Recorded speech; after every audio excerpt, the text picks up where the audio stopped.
Kosampuri Venkata Kanakadurgaraju alias Bhaskar రాజు. ఈయన విశాఖపట్నం నివాసి, ఇక్కడ కాకాని నగరు. ఈయన మద్దాల శ్రీనివాస్. వీళ్ళిద్దరూ కలిసి ఈ నోట్స్ని, ఈ ఫేక్ కరెన్సీ తయారు చేయడానికి ఉపయోగించే నోట్స్ని మార్చడానికి ప్రయత్నం చేస్తూ ఉండగా సిటీ పోలీసు దాన్ని డెకాయ్ ఆపరేషన్ చేస్తూ వాళ్ళని పట్టుకోవడం జరిగింది. యాక్చువల్గా ఈ భాస్కర్ రాజు లేదా కనకదుర్గారాజు ఎవరైతే ఉన్నారో అతనికి గనిరాజు అని చెప్పేసి ఒక ఆయన పరిచయం అయ్యాడు. యాక్సిడెంటల్గా ఇక్కడ అన్నవరంలో పరిచయం అయిన తర్వాత ఇద్దరు మాటల్లో సేమ్ కమ్యూనిటీ అని మాట్లాడుకొని ఫోన్ నెంబర్స్ ఎక్స్చేంజ్ చేసుకుని పరిచయం పెంచుకున్న తర్వాత ఈ గనిరాజు అనేటువంటి అతను ఇతనికి ఆశ చూపాడు.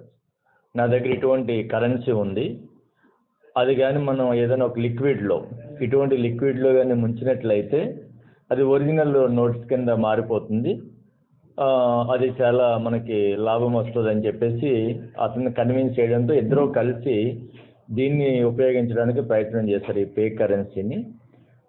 దీన్ని టెస్ట్ చేయడం కోసం గనిరాజు అనేటువంటి అతను ఈ భాస్కర్ రాజుని అన్నవరం ఒకసారి రప్పించి అక్కడ ఈ లిక్విడ్లో 2 నోట్స్ ముంచి ఒరిజినల్ నోట్స్ కింద తయారు చేసి ఆ 2 ఒరిజినల్ నోట్స్ మారతాయా లేదని అక్కడ ఉన్న ఒక షాపులో సిగరెట్స్ కొనడానికి ప్రయత్నం చేసి సిగరెట్స్ కొన్నారు. ఆ 2 నోట్స్ మార్చారు. అప్పుడు ఈ భాస్కర్ రాజు అనేటువంటి ఆయనకి బాగా నమ్మకం వచ్చింది. నమ్మకం వస్తే సరే చేద్దాము అని చెప్పేసి అతను ఒప్పుకొని ఒక 5 లక్షలు ఒకసారి, 10 లక్షలు ఒకసారి, అలా మొత్తం 30 లక్షలు ఈ భాస్కర్ రాజు గనిరాజుకి ఇచ్చాడు. ఇచ్చిన తర్వాత ఆ గనిరాజు ఇటువంటి నోట్స్ అంటే 500 నోట్లు అని చెప్పేసి ఇటువంటి నోట్స్ వీటిలన్నిటిని మారిస్తే 3 బ్యాగుల్లో అంటే 3 crores వర్త్ అయినటువంటి ఇటువంటి ఫేక్ కరెన్సీని ఈయనకి ఇవ్వడం జరిగింది. ఇచ్చిన తర్వాత దీని మీద వాళ్ళు ఈ మార్చే సందర్భంలో ఈ నోట్లని లిక్విడ్ అంటే యాక్చువల్గా అతను లిక్విడ్ ఇవ్వలేదు, ఇవే ఇచ్చాడు.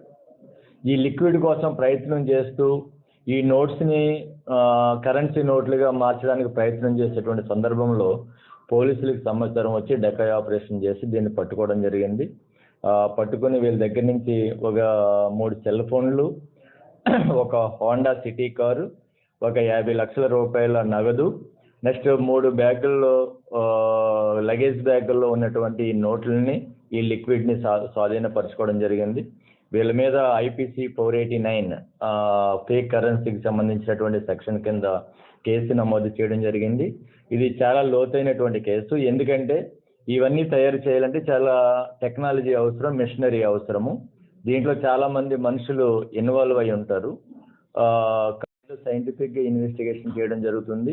ఈ గనిరాజుతో లింక్ అయినటువంటి వ్యక్తులు ఎవరున్నారో ఇన్వెస్టిగేషన్ చేసి దీన్ని ముద్రించినటువంటి వాళ్ళు కానీ ఇంతకుముందు ఈ విధంగా ఏమైనా మార్చి ఏమైనా చేస్తారనే దాని మీద లోతైన విచారణ చేసి దీనికి సంబంధం ఉన్న ప్రతి ఒక్కరిని కూడా అరెస్ట్ చేయడం జరుగుతుంది.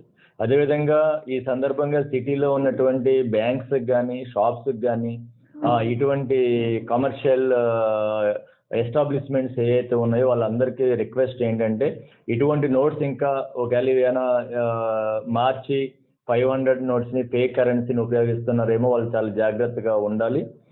రాబోయేది ఎలక్షన్స్ కూడా, ఎలక్షన్స్ దృష్టిలో పెట్టుకుని కూడా ఇటువంటి ఏమైనా మిస్యూజ్ చేయడానికి అవకాశం ఉంటుంది. కాబట్టి అన్ని కోణాల్లో దర్యాప్తు చేసి నిందితులందరినీ కూడా అరెస్ట్ చేయడం జరుగుతుంది.